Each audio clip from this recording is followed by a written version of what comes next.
Hi guys, I am Gaurangi and I am pursuing my geography honors from Dayal Singh College. So today we are going to study self and personality.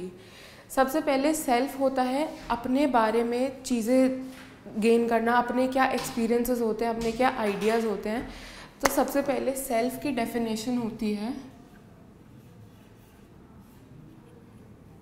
Self refers to the totality of an individual's conscious experiences, ideas and thoughts. जो एक person अपने बारे में hold करता है, जो एक person अपने बारे में सोचता है, उसे हम सेल्फ कहते हैं. तो टोटलिटी ऑफ एन इंडिविजुअल्स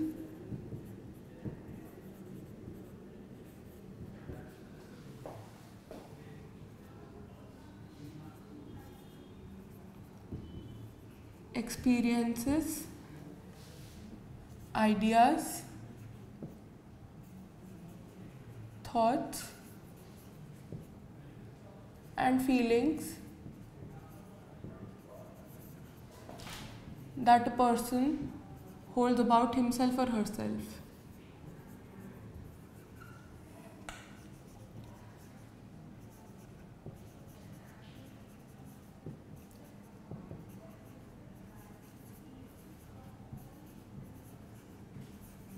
तो ये हो गया सेल्फ की डेफिनेशन.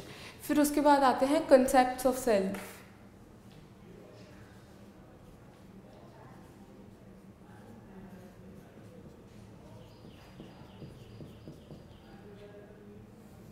सेल्फ के दो कंसेप्ट्स होते हैं. सबसे पहला होता है personal identity.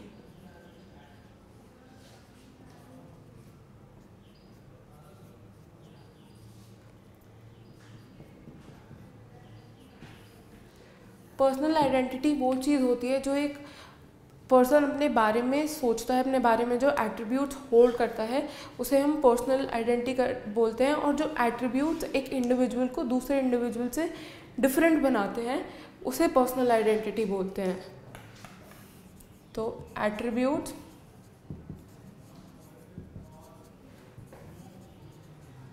That make a person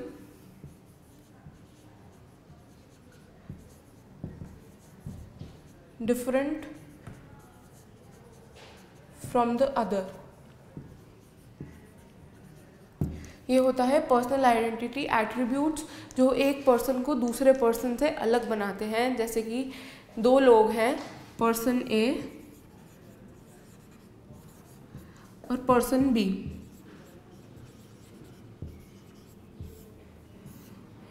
तो जब इन दोनों का इंटरैक्शन होता है तो ये लोग ऐसे इंटरैक्ट करते हैं कि इसका नाम सुशील है, इसका नाम रोहित है. एग्जाम्पल, इसका नाम सुशील है, इसका नाम रोहित है. तो ये एक दूसरे को एक दूसरे से अलग बनाते हैं कि इसका नाम कुछ और है, इसका नाम कुछ और है. तो ये होता है पर्सनल आइडेंटिटी. फिर उसके बाद आता है social identity.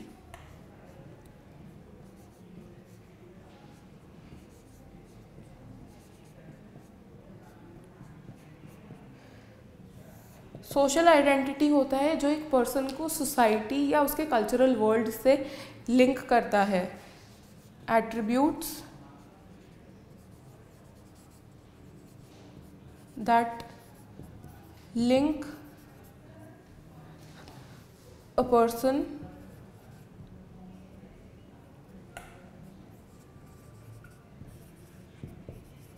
To the social और cultural world.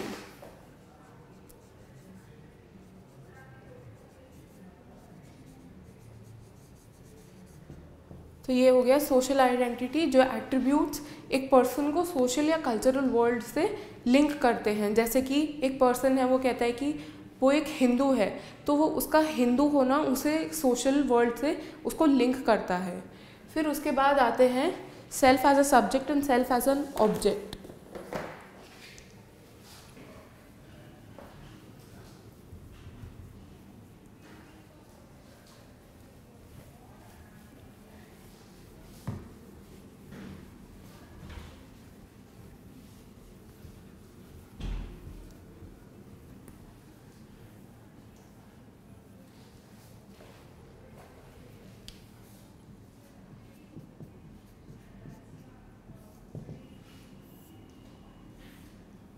As a subject and as an object. Self as a subject में होता है कि जब एक पर्सन कोई चीज़ करता है, the one who does something.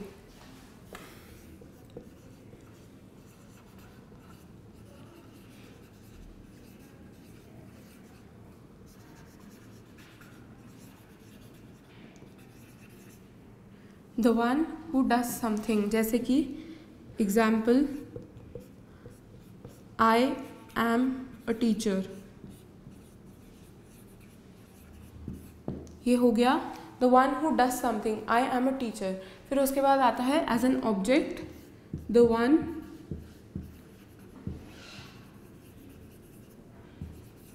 Who gets affected. Object होता है वो पर्सन जो जिसको कोई चीज़ अफेक्ट कर जाती है, जिसको फ़र्क पड़ता है, जैसे हम कहें तो इसका एग्जाम्पल हो गया I get hurt easily.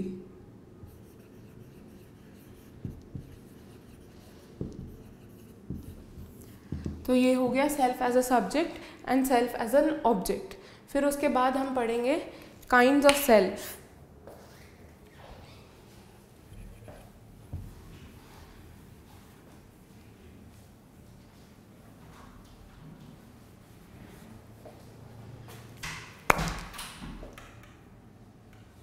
Kinds of self.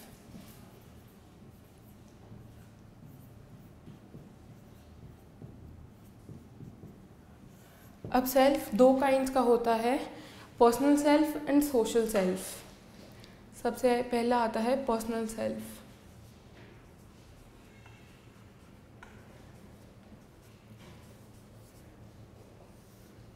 Personal self में एक पर्सन अपने आप से कंसर्न्ड होता है, अपने आप की एक्टिविटीज़ को नोटिस करता है, अपने एक्सप्रेशंस, अपने थॉट्स, अपने आइडियाज़ पे फोकस करता है। तो the person is primarily concerned with oneself।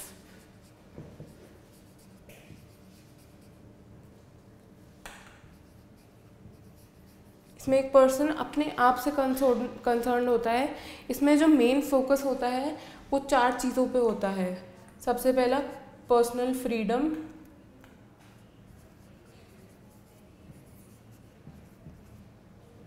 Personal freedom,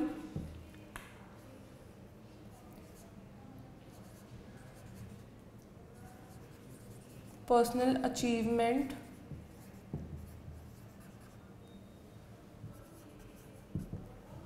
personal responsibility,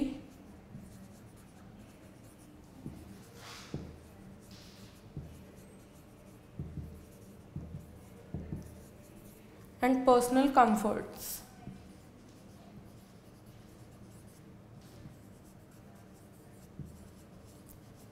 तो पर्सनल सेल्फ में इंडिविजुअल को ये चार चीज़ों पे एक इंडिविजुअल को ये चार चीज़ें ज़रूरी होती हैं। उसको फ्रीडम चाहिए होता है, वो खुल के उसको अपना खुद का स्पेस चाहिए होता है, कोई उसे कंट्रोल ना करे। फिर होता है अचीवमेंट, उसको अचीवमेंट, हर फील्ड में सक्सेस मिले, हर फील्ड में अचीवमेंट चाहता है वो। फिर उसके बाद आता है पर्सनल रिस्पॉन्सिबिलिटी, एक इंडिविजुअल अपने आप में रिस्पॉन्सिबल होना चाहिए और किसी के ऊपर डिपेंड नहीं होना चाहता। और फिर उसके बाद होता है पर्सनल कंफर्ट्स, उसे अपने पर्सनल कंफर्ट्स चाहिए होते हैं, वो बहुत अपने एनवायरनमेंट में कंफर्टेबल रहना चाहता है। फिर उसके बाद आता है social self.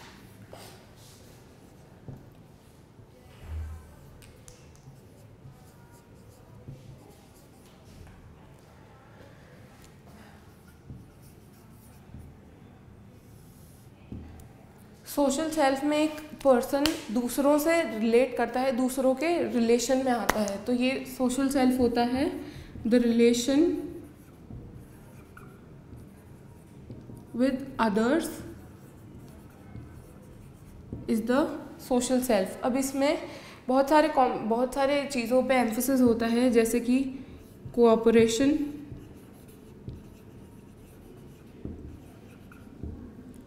Unity, oneness, sharing, और इन सब चीज़ों पे मतलब जो एक सोसाइटी के साथ जो हमें करना चाहिए, जो हमारा बिहेवियर होना चाहिए, ये सोशल सेल्फ उन सब चीज़ों पे फोकस करता है।